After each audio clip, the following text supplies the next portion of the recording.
इधर देखो, प्रश्न नंबर दूसरा है रोहित कृष्णावली का। दो व्यक्तियों की आय का अनुपात 11:7 है और उनके व्यय का अनुपात 9:5 है। ठीक है, आय का अनुपात 11:7 है और व्यय का अनुपात 9:5 है तथा बचत प्रतिमाह 400 रुपए। दोनों की बचत कितनी है? 400 रुपए। उनकी मासिक आय ज्ञात कीजिए। तो देखो, आय को x मान लेते हैं, माना कि आय x हो गई और आय का व्यय के लिए y मान लिया। ठीक है, x में से y घटाएंगे तो क्या बचेगा? बचत। आय देखो क्या होता है, बचत कब आती है? बचत जानते हो कि नहीं जानते? बचत जब निकालनी होती है तो क्या करना पड़ता है? आय में से व्यय को घटाना पड़ता है। ये आय व्यय क्या होता है?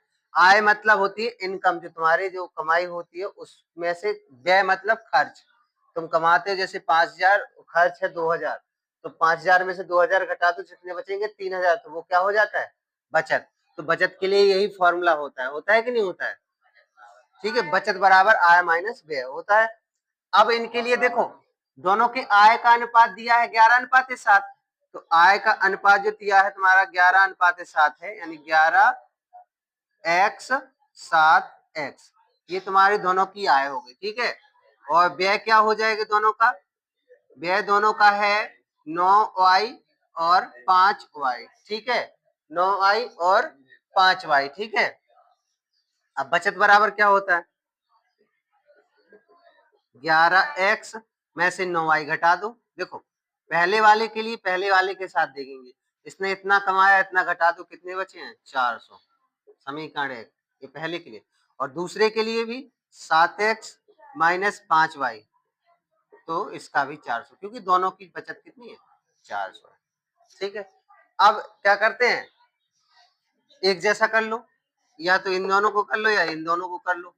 क्या करते हैं, आगे वाले को कर लें, तो इसमें 7 का गुणा कर दो, इसमें 11 का गुणा कर दो, तो ये हो जाएगा 1177x 63y 7 चौको 2800। ठीक है, तो ये हो गया तुम्हारा समीकरण 1। ठीक है, और ये 1177x 11×55y 11×4400 बराबर। ठीक है, ये समीकरण दूसरा हो गया है। अब इन्हें घटाने पे हल कर दें, घटाने पे माइनस प्लस माइनस, ये कट गए, ये कितने बचेंगे? 63 में से कितने बचे हैं? 8 5 13 8, 8 बचे, 8 y माइनस के, और ये कितने बचे माइनस के?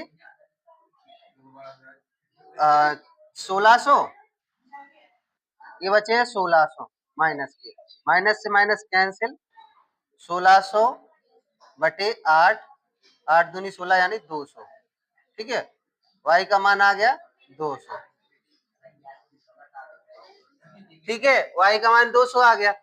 अब x का मान निकालना है। देखो, व्यय तो पूछी नहीं है उसने, व्यय नहीं पूछी, आय पूछी है ना, तो x का मान और निकालो, तो y का मान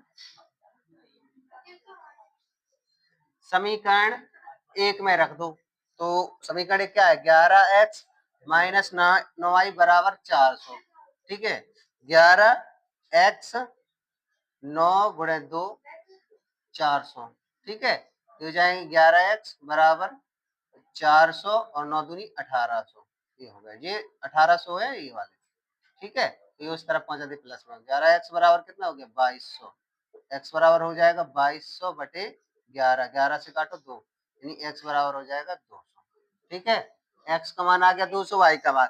अब उन्होंने क्या कहा था, आय का मतलब उसकी मासिक आय ज्ञात करना है, तो मासिक आय क्या थी? 11x और 7x, तो 11x की जगह 200, 7x की जगह 200, 7 दूनी 1400, एक तो 1400 रुपये हो जाएगी, 11 दूनी 2200, 2200 रुपये हो जाएगी। ठीक है, तो 2200 रुपये और 1400 रुपये हो जाएगी। ठीक है,